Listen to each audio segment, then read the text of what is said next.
yeroo isheen mootu gammachuudhaan waanan ta'uu wallaale deemeen elektirikii laaxamaa wayii jira isan qabadhe elektirikiinis na qabuu dide. Makiinii baay'ee na jaallatti baay'ee na kabajji. Geemii sababa godhatee mucaan Mubaarak jedhamduu fi mucaan inni Radii jedhamu geemii sababa godhatanii dhufanii akkas ishee hammatu mucaa. Mucaan immoo raachuun hin taphasaacaa'etti akkas akka irraa fagaachuu taate. Abo asli bijiyo la makai wow asli wayne asli bijiyo la makai muja dhufanii geemii sababa godhatanii akkas ishee qaqqabu. Maalidha in argine ana qofa targee kan isti kana namni arge.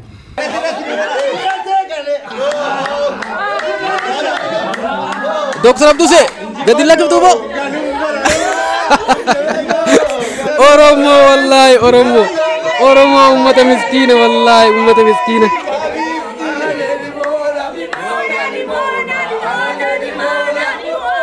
Baga injifachiftan hundi keessanuu baga gammaddan.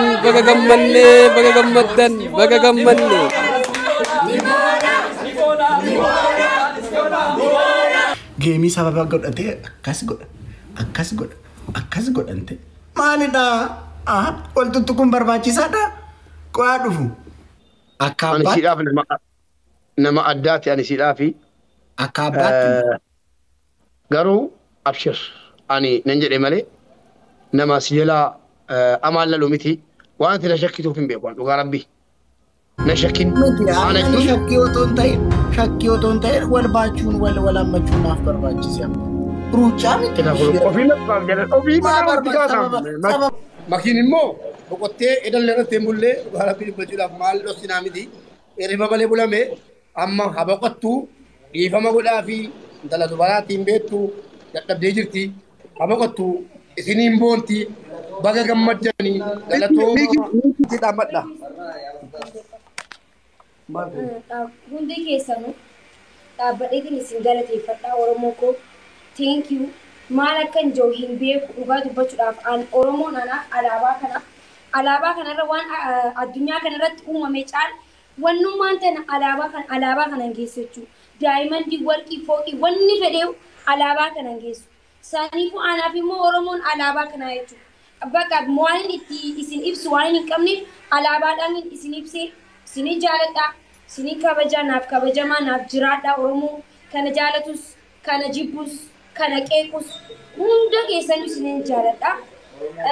An kana jaalatu qofaa miti kan hin jaalatu Oromoo ta'uu qofaaf sinin jaaladha. Gahaadhaan Oromoo ta'uu itti dhalachuun kan kee anaaf gahaa waan ta'eef sinin jaaladha. Dadhabee waan hin jiruuf boru walitti deebinee gastii bannee waliin haasofnaa waliin bohaarraan jechuu barbaadaa dubbatu galatoomaa ta'e. Deeqaa tokko dubbadhaanis dhaamsa dabarfadha. Kun gara mana kootiitti hin darbin jechuudha.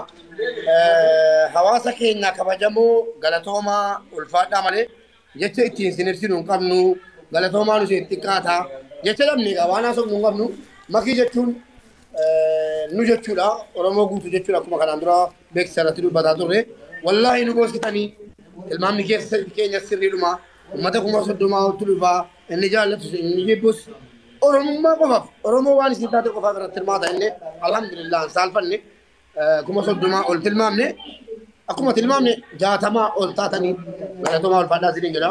Gamanumaan namoota 9,300 dhaamsa isinii dabarsu. Obboleettii keenya sabboontuu Mustafaa namni hin beekne jiru haadha leencaa yoo rabbi jedhee ji'a dhufaa jiru kana gaafa 26 qaba warra sodaa wajjin beellamatti qabdi yoo rabbi jedhee abbaan dandeessan irratti argama. በብዛት ጥራት ጀደሜራ ከብዛት ጥራት ጀደሜራ ልቡዳን ራቹ ኦኮ ጃሉኮ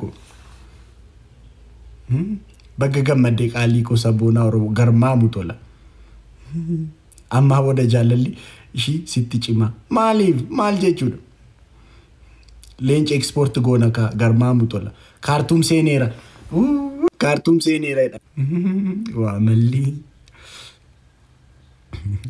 sagal hafan boru Egypt akka grigri hinumne alsisit himika sagal hafan okola deemani boru Egypt akka grigri hinumne alsisee dhama inni Egypt ini dhamonni namichi ni dhaadhan leenca tokko ergite abbaa leencaa jedhamta inni dhageessu samri kudhanan ergee sagalin okolu kanaaf dafanii qabu dadhabanii kankos damo kanko adda leencichi addanni kanko bayyesuus ani nan cinqame bar geemichi jalqabe yeroo shee mootu gammachuudhaan waanan ta'uu wallaale deemeen elektirikii laaxamaa wayii jira isan qabadhe elektrikiinis na qabuu dide fooqii afraffaarran ture fooqii afraffaarra kuma qane mataa kootiin of gate achis deemee immoo nan kufu deebiin immoo fooqii afraffaarratti ba'a waanan ta'uun dhabe sibiratti deebi'u malee eegileen cooti sagalan sibiratti deebi'u ani kan abbasaacee garuu an kan abbasaacee mubaarak isa jedhan san namicha intini rukutamaa nama sababa geemii sababa godhatee akkasitti baattate ante geemii sababa godhatee mucaan mubaarak jedhamduu fi mucaan inni radii jedhamu geemii sababa godhatanii dhufanii akkas ishee hammatu mucaan immoo raachuun hin tabasaacaayetti akkas akka irraa fagaachuu taate dhufanii geemii sababa godhatanii akkas ishee qaqqabu maalidha in argine ana qofatu arge kan sti kan namni arge mucaa mubaarak isa jedhan mucaan tine Said isa jedhan sana geemii sababa godhatanii akkas dhufanii jalqabe namni akkas godhante ana qofatu arge kuno maalidha mudiin akkas hin daparu sababa geemii sababa godhateet bidik godhee kaasante hin baate amma oromoon akkasaatti oromoon gowwaadha oromoon bakka geemii fi minaan jedhee taman ani raachuun keessa naraadhaa dabar qaatan naqe otoon achi ture gadhiisiin jedha maal godhush fageenya geemii sababa godhatee akkas godhante maalidha waltuttu kun barbaachisaadha qo'aa dhufu fonaadha ko mubaarakin dhufat anis argeera ummanni immoo taasaba baay'ee ummanni immoo taasaba dhufu qo'e mubaarak soba maali jakoota nan arge bar maa barbaachise waltuttu kun geemii moone malee ruccaa shannaftee tokkoffaa baatee seete Mikaayilaa ko otoo ruccaa ta'eesh yaa ruccaa yeroo mooni sinum wala hin taqaaqafush otoo ruccaa ta'e fiigicha maaraatoonii seete achuma teessatti silaa mucaan hin dadhabne maalidha basababbaas baabu waltuttu kun aranan eega fonaadha ko rakkadee bolle gammachuu miti gammachuu magarsaadha kan maalidha ni gammachuun beeknu nutis gammanneerra ani fakkeenyaaf ani amma gammade jedheen dubartii shoollaa koo deemee amma dheera ollaa koo dubartiitu jira dubartii babbareedu hostasii tokko jira ollaa koo ani bakka gammadeera jedhee gammachuudhaan deemee ishee amma dheera waatti goota bar gammachuus gaafii basababbaas baabu walaammatu taanaan immoo sirrii miti miirak maafan ba'a gammachuu dheetu ani gammachuu dheedhee hostasii ko ollaa ko deemee amma dheera waaxan godhe miti gammachuun dadhabe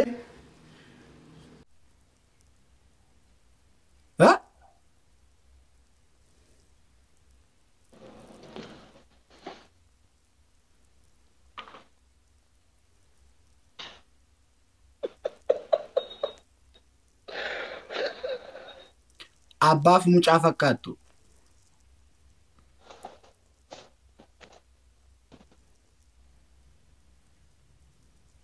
mube deebii bakka dhoko argeera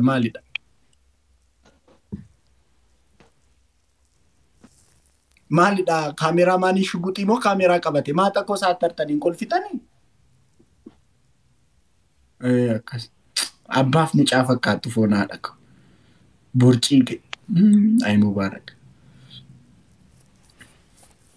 Raachi makiinii baay'ee na jaallatti baay'ee na kabajji akka ani abbaatti siidhaaf nama addaati ani siidhaafi akka abbaatti garuu abshir ani nan jedhe malee nama si jalaa amaallalu miti waan ati na shakkituuf hin beeku dhugaa rabbii na shakkin miti ana ani jechuun shakkii otoon ta'in wal baachuun wal ammachuun maaf barbaachise amma ruucaa miti ofii naqaaf jedhan ofii sababa godhattanii atis mucaan inni radii jedhamus sababa godhattanii akkas jedha waanuma dubbistan fakkaatanii akkas goggotu maa barbaachise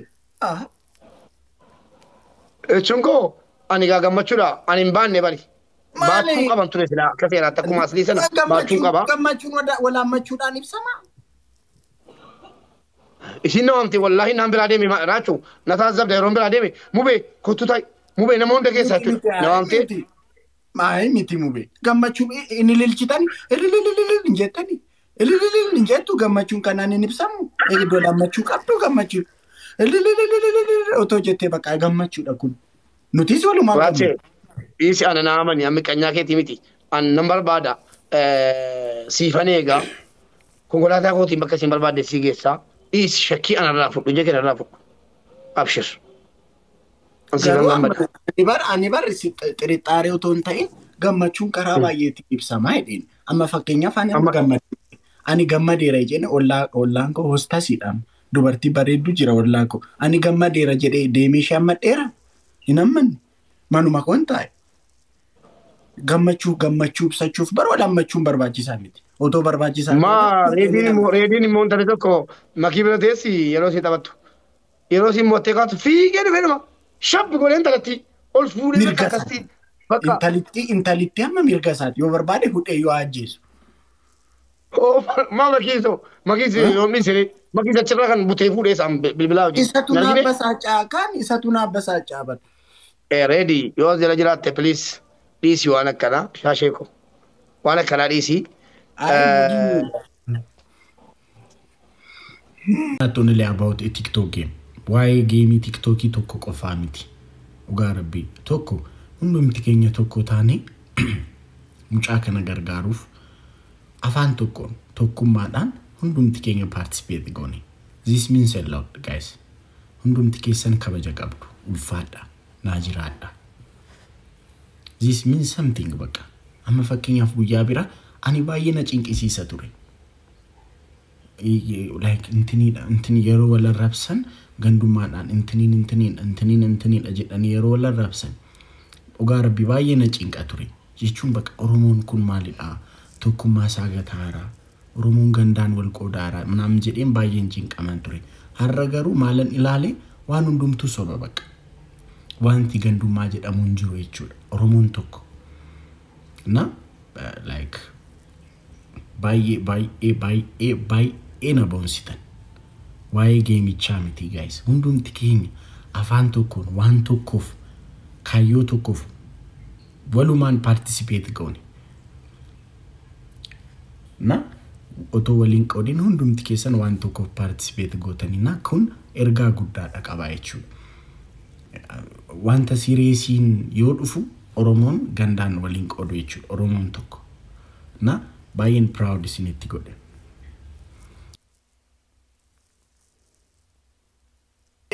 Yeroo kudhan ergamaa? Hojii maali? Yeroo dhibbaa ositti erginaan kaasuu qabda malee. Oho. Ni mo bazigia biru.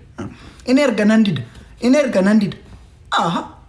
Namni yeroo kudhan dinnaan bar dhiisuudha baqa dida hin barbaadu jechuudha namichi sun. Maa diddaa jedhamte kun mangistiidha. Baala gizee wayii wajjinan tasaafate masalee. Akkaawuniinsaa naas faraara argitanii manaan labbinyiinatii qaba akkaawuniinsaa. Akkaawuniinsaa manaan labbinyiinatii wayii ammas hin erganii naffaru. Maalumaafuu waan ana taazabdaniitu taanaan chigiriin hin jiru salphaadha. Wanta nani taazabdaniitu taanaan.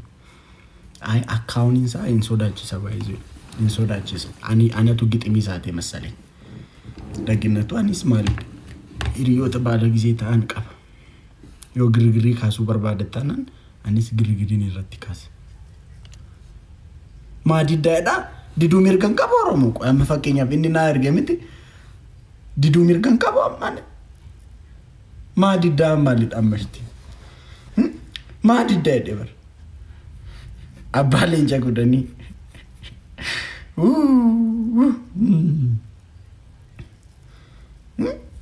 Diduu mirgan qabu. Ara maa ergu. Meerree mubaarakaa dhufu koy. Foonaadha Waasliinis mubaarakisaa dhufan.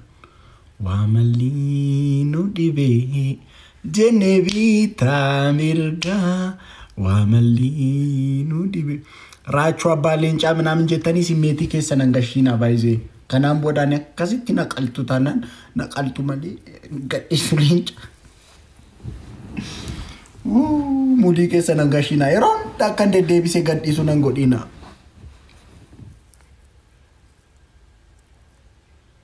Raachu asliif bilbilii leenci kaayiroo ga'ee jira garmaa mutole. Simmeetii keessa nan gashinaa shi silxaanan taane natti keettina. Abbaa leencaan jeeni abbaan leencaa kun as jira. As jiru kun Firaa'ol jira. Sabboonaan jira. Abbaa leencaa jettanii mudii keessa nan gashinaanan.